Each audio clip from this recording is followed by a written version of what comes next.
Hey everyone, how are you guys doing? If you are new here, my name is Danny Christine. I am a childcare business owner, consultant, and wannabe lifestyle content creator here on YouTube.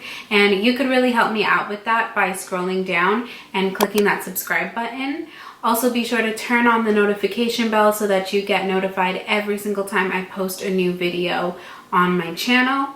And while you're at it, you might as well follow me on Instagram at Danny Christine Consulting.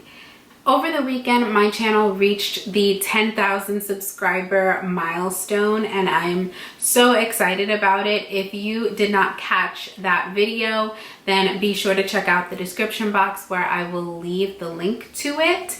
In that video, I did mention that I'm currently hosting a giveaway, and in order to enter that giveaway, you have to subscribe to childcaresites.com.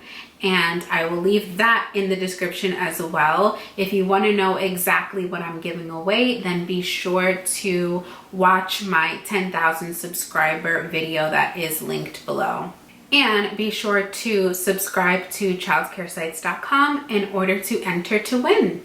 Tomorrow I will be hosting and moderating a webinar on childcaresites.com for the very first time, and I'm so excited about it. This webinar is going to feature a panel of amazing leaders within the childcare industry, great women who own programs themselves, who are consultants, coaches, trainers, and family childcare providers, and so much more.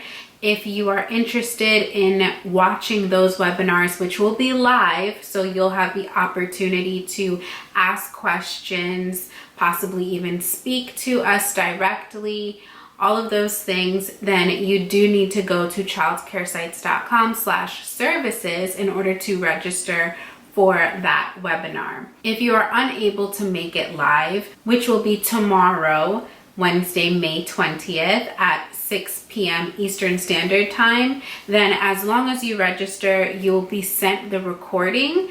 So while you may not be able to ask your specific question, you'll at least hear answers to other people's questions and possibly your own, because as childcare providers, we're in the situation together and a lot of us have the same questions and the same concerns. So be sure to register for that webinar. So the title for tomorrow's webinar is Adapting to the New Normal Post-Pandemic. And I might have said this before in multiple videos over the past couple of months, but it is important for us as childcare providers to adapt and to be flexible, especially during these times, because the world, whether it be unfortunate or fortunate, is not going to go back to the way that it used to be. I think that there are definitely positives as well as some negatives as to the way that the world is changing, but definitely childcare is going to change. It has already changed, and there are some changes that will most likely be permanent. With that being said, regardless of what modality of childcare that you provide, whether that be in a center, in a home daycare setting, if you're a babysitter or a nanny, whatever it is that you do to specifically provide your services to take care of children, the way that you go about it is going to change if it hasn't already, or should definitely change if it hasn't already. And it's important to consider how you're going to advertise the fact that you and your business have changed and adapted to this new way of living and this new way of providing services. Until there is a vaccine or some sort of guarantee that people and children specifically will be safe from this vicious virus, we need to step up our health and safety practices. And I do have a video on some of the new health and safety procedures that I have implemented in my program, and I will leave that in the description box below for you to check out for yourself. And it's great that you develop, plan, and implement these changes, but how are you getting the message out there to your current families who might not be in your program right now, as well as new families who are going to continue having children or might be switching childcare providers? How do you get the message out there to them that you have made the necessary and very important changes to protect their child?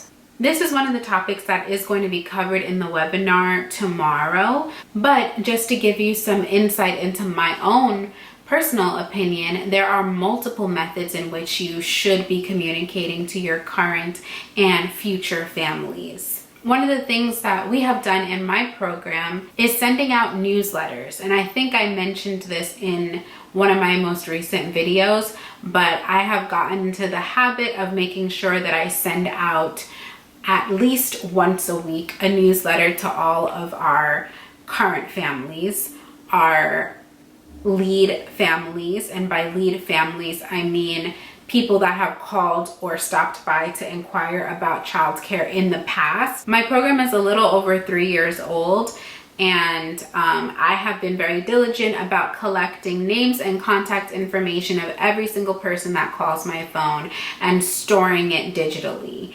And I think that this is particularly an important topic all on its own for some providers that have been around for a long time, or new providers that are just used to writing everything down on post-it notes or in a notebook or something. It's just best practice and a lot easier and more effective and efficient to have some sort of digital system, even if it's just like a blank Word document that you put a chart in and continuously update each day. At least you'll have a record of all the email addresses, all the phone numbers, and everything. And I can, if you're interested, make a video on how I keep track of literally every new inquiry in my program. If you want to see something like that, then definitely leave it in the comments below. But I keep my contact list organized and updated every day. And with that list, I make sure I add them to the software in which I publish out my newsletters. So within those newsletters, I'm communicating things like our current procedures, ways that they can register. In New York, where my program is located, childcare is free for essential workers that are under a certain income level. So communicating that and telling them how they can apply for that childcare scholarship. There's so much that needs to be communicated right now, and with things changing every day, newsletters is a great way to do that. Also, of course, you can go old school with sending out printed flyers or printed letters home with your families, but that doesn't necessarily help the families that have inquired about your program. And for me, I make it a point to make sure I reach out to families that have inquired about us a year ago, 2 years ago, 3 years ago. I don't just eliminate them from my list unless they specifically say to stop contacting them, which doesn't always happen. It's very rare that that happens. But we call and email our families that reach out to us, no matter how long that they have been reaching out to us, because you never know. They might have been shopping around for a toddler program 2 years ago, found someplace else for one reason or another, and now they're looking again for a pre-K program. And that could be you. So you never want to throw away a lead just because they weren't interested at that time. Now, what about capturing new leads? Yes, it's great to send that message out there of what you're doing and how you're going to protect children to the people that have already inquired about you. But what about the families that are looking for daycare and never have called you before? I did post a video a couple months back about why it's important that all childcare professionals have a website, and this is one of those reasons. At this time, families are not going to be walking down the street and opening your door to enter your program and tour as they used to. They might not see you on the street because they're staying home. They're going to work as an essential worker and then they're going home or going to the grocery store. They're not going to just casually walk into your program as they would before, at least not right now. So it's important to get your message out there digitally. I've spoken before about social media ads, Google ads. You can do ads on Yelp, and it shouldn't just be ads that say ABC Daycare located here serving ages 6 to 12 years old. Think about the wording in your advertisement post. What can you say that'll capture their attention, that will let them know that you are going to keep their child safe while continuing to educate them?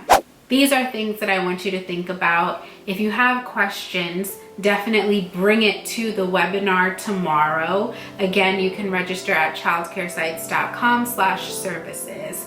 Be sure to follow Child Care Sites on Instagram at Child Care Sites. And you can also follow me at Danny Christine Consulting.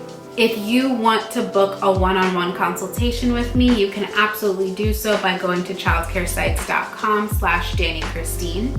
And I'll see you guys in the next video. Bye-bye.